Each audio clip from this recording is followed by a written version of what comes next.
Get away from her, you bitch!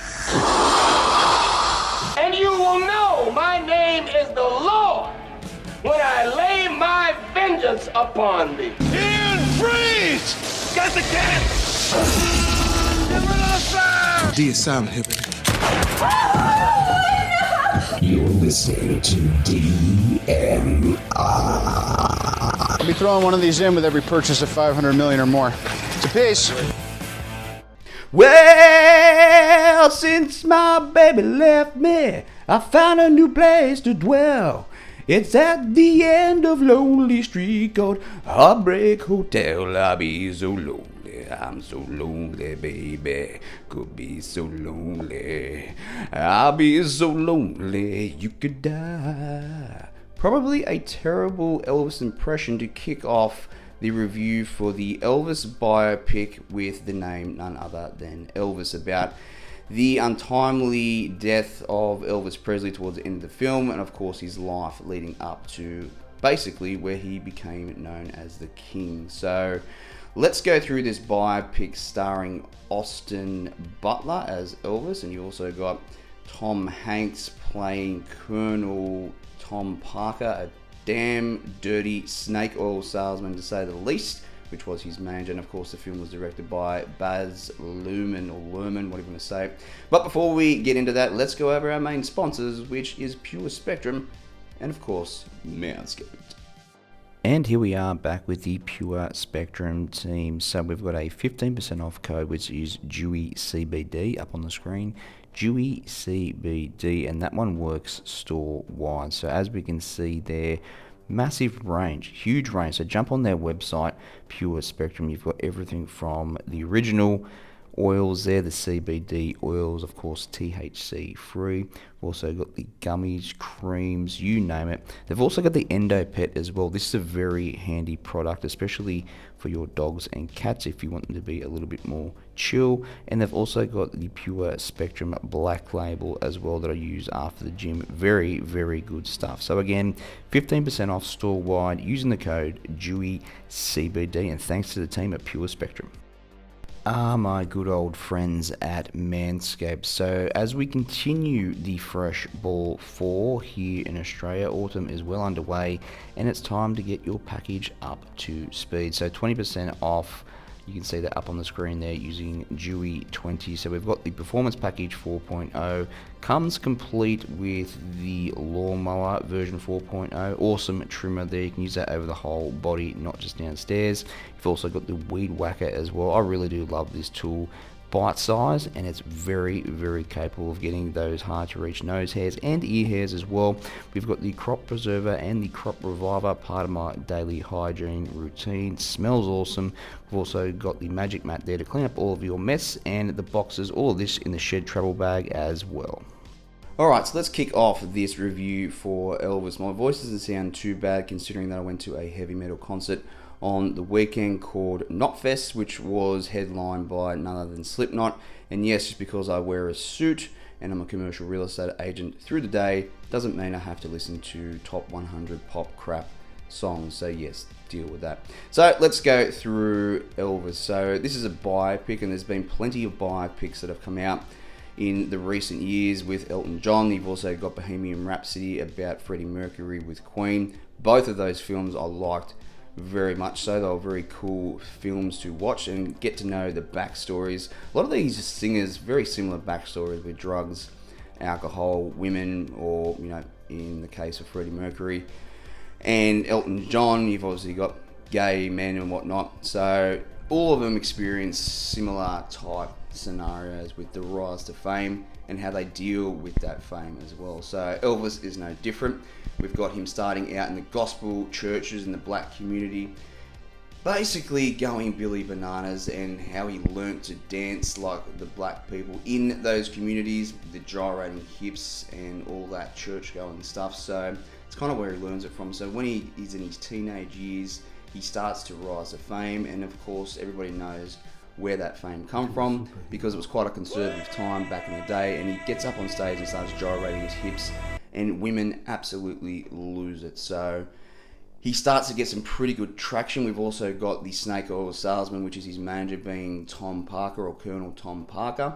And he does help Elvis, don't get me wrong, but you can see that he's very much in it for the money. He's got a hell of a lot of debt, and that's really his motivation behind helping Elvis rise to fame. So let's talk through the film a little bit more. So what they basically try to do during the film, they try to cage Elvis as best they can, especially with the dancing and whatnot. They're saying it's perversion. He gets arrested at one point. I think they're going to send him to jail, and then he basically gets shipped off over to Germany in the army, where he meets his wife Priscilla, and he's away for 2 years, I think it is. Comes back, starts doing all these tame-like shows, but then eventually gets to a point where he's doing a Christmas special, wearing a ridiculous Christmas sweater, or he's basically lined up to or booked in for, and he rebels against that, goes back on stage, and starts to get back to where he was in terms of dressing in leather, all leather, and up on stage dancing and singing the hell out of his tunes. So after that, basically Tom Parker stops getting in his way to a degree and says, okay, let's take this show to Vegas. And they get over to Vegas, and there's an international hotel, probably one of the biggest at the time, where he opens and does an incredible act, absolutely amazing. And of course Tom Parker is in the background conniving and dealing with the owners of the building and lock him in for 5 years. And he really does want to go overseas and travel, but Tom Parker bars that and says, no, we've got to think about the security. And Elvis never leaves the United States to perform. Never.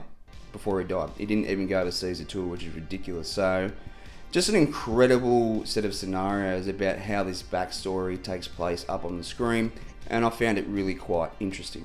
So with all of Baz Luhrmann's movies, well, I haven't seen all of them, but I have seen some of them, like The Great Gatsby. The Great Gatsby with Leonardo DiCaprio I really like. So I saw that at the cinema in 2013, I think, when it came out. And then I went to New York very shortly after that, and I had the soundtrack to that movie, and it was very, very cool. I really did like it. I can watch The Great Gatsby over and over again. It's not one of my favourite movies, but out of Baz Luhrmann, it's probably my favourite that he's come up with. So very cool soundtrack. So I've only just started to get into Elvis with his music lately, and it's pretty goddamn well good stuff. So with this film, obviously Baz Luhrmann is well known for making things look ridiculously crisp. Just like The Great Gatsby, it looks amazing when you're looking it up on the screen, but for some reason I found that this film probably looked too good, if that makes sense. It looks cartoonish at times. It looks like when you're watching it, it's like, oh geez, that's a bit strong on the eyes. So whether that is a good thing or a bad thing, I'm not entirely sure, but you can definitely notice the CGI in this film. It just looks ridiculous at times. Even when you're in the grimy and gritty areas in the film, it all looks very sharp and crisp and proper. So they probably could have toned it back, I think, with the CGI and just how it looks, because I'm sure it didn't look that perfect up on the screen or in existence back in the day, of course. So that was probably one of my only gripes with the film. And as well, the storyline is quite good. However, towards the end of the film, when he starts to go downhill and he's taking a hell of a lot of prescription drugs, I felt they rushed it pretty quickly towards the end. We had that build up, and then it all came to basically a halt, and then Elvis passes away at age 42, as we all know. So it kind of felt pretty rushed towards the end of the film. So now we get to the pros and cons section of the review. So the pros, the story of Elvis that was brought to life by Baz Luhrmann. It's pretty incredible to watch up on the screen, because now I'm educated about what happened, especially the feuds that he was having with his manager, who basically ruined his life, 100%. 100% ruined his life, because he kept pushing these incredible shows, and no one can operate at that level. Elvis was put in hospital many a time, and also he's on all these prescription drugs as well. It's pretty goddamn well sad, because it was similar to Marilyn Monroe, and also similar to the other biopics as well. So pretty tragic in the end for something that was such a big talent back in the day, and still creating one of the biggest names in the music history today. So pretty goddamn well sad, but the storyline I quite liked for most of the time, and Austin Butler does an amazing job as Elvis. But throughout the film, I couldn't really tell whether he was doing an impersonation or whether he was channeling Elvis. Now that I've had a bit of time to think about it, it's probably more of a channel than an impersonation, so it's quite good. Towards the end of the film, you see Butler reenact Elvis's last performance, and it switches over to the actual performance of Elvis. So that was pretty cool to see. So the cons, as I mentioned, the ending was pretty rushed. I felt they probably could have stayed a little bit more on that, just about his downfall. And also the CGI probably looks a bit too crisp for my liking, a little bit too fake in parts of the film. So the verdict, I was going to give this number 3, or my number 3 rating, which is definitely give it a watch, but after I watched it last night, I probably would buy it on 4K or Blu-ray. Pretty good Sunday afternoon film and a biopic that is definitely worth watching. And I could probably watch it again. When it's up on the screen. So thank you for tuning in to my review for Elvis. And as always, leaders on the Menji.